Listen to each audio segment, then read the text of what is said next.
la révolution chrétienne. Maranatha. Ceux qui ne sont pas d'accord avec ce qui a été dit, vous êtes des poulets. Vos pasteurs sont des corbeaux. Vos églises sont des poulaillers. Les femmes de vos pasteurs sont des sorcières. Tous les enfants sont des grenouilles. Vous êtes une bande de batraciens. Alléluia.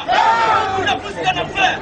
En vérité, un chrétien qui boit pour tout coup et qui met dans la dose de balai, s'il meurt, ça va où?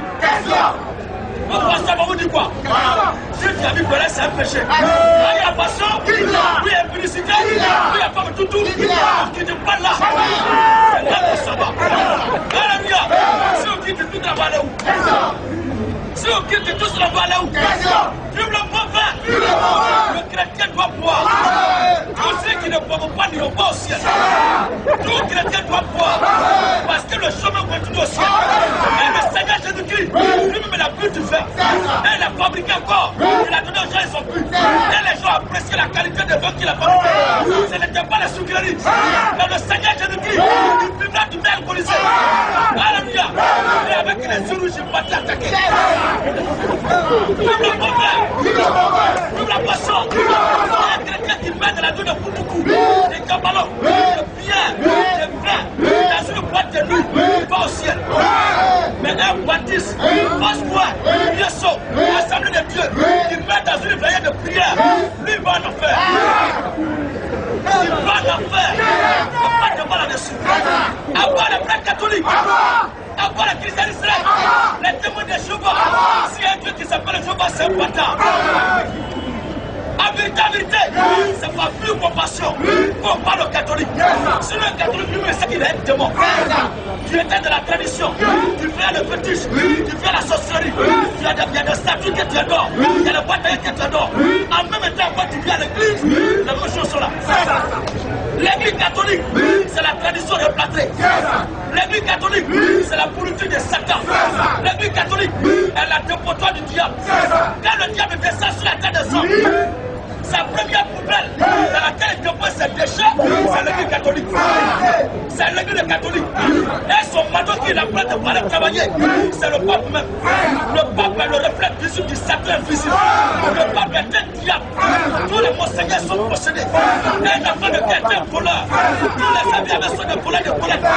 Un scout est un brigand. Votre communauté, vous tous, vous y allez faire. Une soeur catholique est une prostituée. Alléluia. La Bible a dit de se multiplier. Le prêtre ne se marie pas, la soeur aussi ne se marie pas. Mais qu'est-ce que vous faites au courant la nuit? Alléluia. Alors, tous ceux qui ne sont pas d'accord, nous allons passer maintenant à la question de réponse. Tous les musulmans qui sont là, vous êtes des bâtards. Un musulman est un douillant. Allah n'est pas Dieu. Allah est un bâtard. Maman est un coupé de route. Un imam est un assaillant. Tous les miésins sont les chefs d'État. Avec leurs pantalons sautés. Parce que la religion est un peu de caractère. Avoir l'islam. Avoir la mamadère. Alléluia. Un homme sensé. Il ne peut pas monter au sommet de l'État à 4 h du matin. Et mettre une pyramide à bord. Si l'État est là-bas. Et au sommet de la pyramide, il met à quoi de haut-valeur. Il n'y a pas pour boomer. Et il crie à 4 h du matin. Au moment où le vent doit être soufflé sur le village. Lui, il bouge ses deux oreilles. Tellement le bruit que ça fait très mauvais. Lui-même ne peut pas entendre ça. Il bouge ses deux oreilles. Si c'est tout en téléphone, il met tes bras aussi pour écouter. Un billet, c'est un bâtard. Un billet, c'est un voyou. Si vous voyez qu'un voyou va pas la paix, c'est encore la présence des musulmans. Les musulmans sont à l'origine des troubles dans ce pays. Un musulman est un démon. Un imam est possédé. Les mosquées sont les casernes de Satan. Ça, c'est la caserne même des enseignants, ce sont les mosquées. Un homme qui prie avec un machin d'abord de date. Qu'est-ce qu'il y a dans sa tête? Un musulman est un barbare. Abba l'islam. Abba l'islam. Allah n'est pas Dieu. Si l'État de l'islam, tu ne comprends tout de là. Le Seigneur Jésus-Christ, tu le pries dans n'importe quelle attitude. Mais Allah, il faut le prier dans n'importe quelle attitude. Tu vas voir? C'est ça. Plus c'est arabe, ça va comprendre. Allah est plus vieux, il vient là-bas. C'est ça. Tu as prié en français, en anglais, en espagnol. espagnol, c'est pas à lui que tu t'adresses.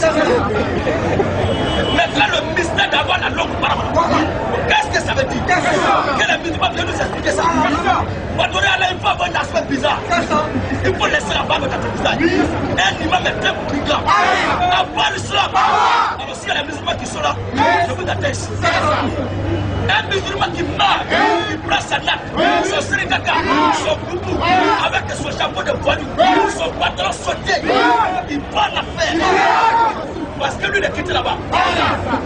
Alors qu'est-ce que le pense? Un pasteur qui dit que le chrétien n'a pas le droit d'avoir plusieurs femmes. Un chrétien n'a pas le droit d'avoir plusieurs femmes. Un pasteur qui a fait ça, c'est un motif. Vive la polygamie! Vive la polygamie! Vive la polygamie! Vive la polygamie! Un chrétien qui a beaucoup de femmes ne pêche pas. Aujourd'hui, il y a plusieurs femmes. Quand un garçon naît, il y a 7 femmes qui naissent. Et on demande à l'homme d'avoir une seule femme. Les autres, là, qui vont les entretenir? Un pasteur qui est contre la polygamie, il est l'auteur des scandales de la prostitution de la société. Si chacun d'entre nous peut avoir 3 ou 4 femmes, on allait diminuer le nombre de prostituées. La polygamie est une bonne chose. Vive la polygamie!